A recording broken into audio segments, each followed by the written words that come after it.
Hello gamers and welcome to another how to video. Today I will be showing you how to make a soap holder from trash. You will need a plastic lid, twine, and mesh material. Any type of mesh material will work. Step 1. Cut a hole in the lid. Step 2. Attach the mesh material with a clamp to hold tension.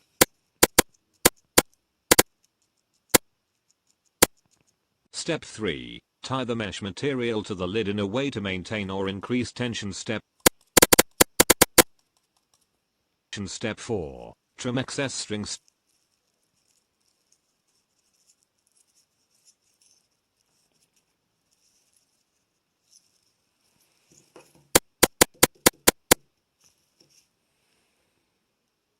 Increase tension. Step 4. Trim excess strings. Step 5. Enjoy your new soap holder and continue the fight against consumerism.